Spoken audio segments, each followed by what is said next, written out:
You know, I just can't tell you how much pleasure I've derived in sharing all of these daffodils this spring. You know, Daffodil Hill is really coming along quite beautifully. But you know, these daffodils just don't show up on their own. I've had a lot of help getting these in the ground. As a matter of fact, last fall, I had the Episcopal Middle School out here, and they were such a big help in getting so many of these daffodils planted.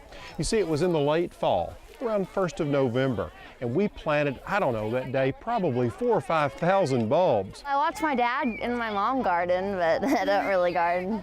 But I like doing this though, it's fun. Hey, could we put about 3 or 4 right here?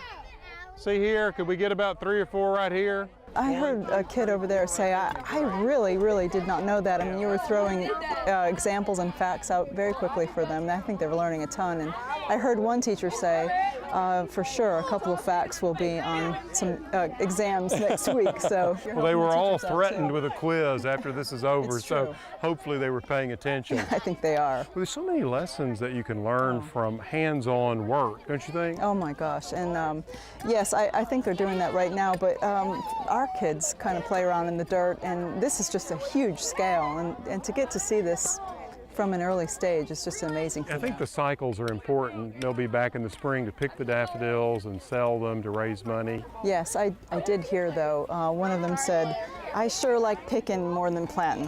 So, that's good. Yeah, I guess so. Well, you have your planters and you have your pickers, don't you? Yeah, something for everyone, which is what's great about this because it's a team effort. Each of the 15 teams have to, at some point, come together to make sure that all these daffodils are spaced properly. If they want to eat lunch, that's true. That's it. So, holding lunch over their head. That's right. Yeah, very good. A Captain John Smith statement.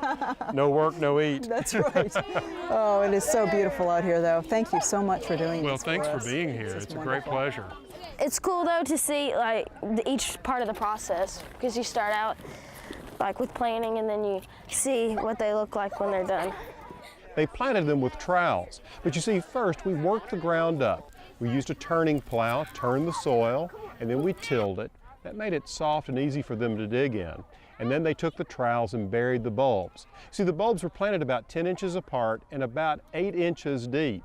And by spring, you could begin to see the daffodils emerging. And now, well, they're just about at peak, and they've absolutely been glorious. You see, we have about 76 varieties of daffodils out here on Daffodil Hill. And what's wonderful about a blend like this is that you get plenty of early, mid, and late season bloomers. So what I get is almost a month and a half of daffodil bloom here, which is the way to go. Now, the reason I chose daffodils is that they're so reliably perennial here in my Zone 8 garden. You see, what's important for me is for these things to come back year after year. And in order for that to happen, there are a few things I keep in mind. One is I make sure they're planted in full sun, and I don't cut the foliage back. I just let it die back naturally. And by doing that, I ensure that these bulbs will return year after year.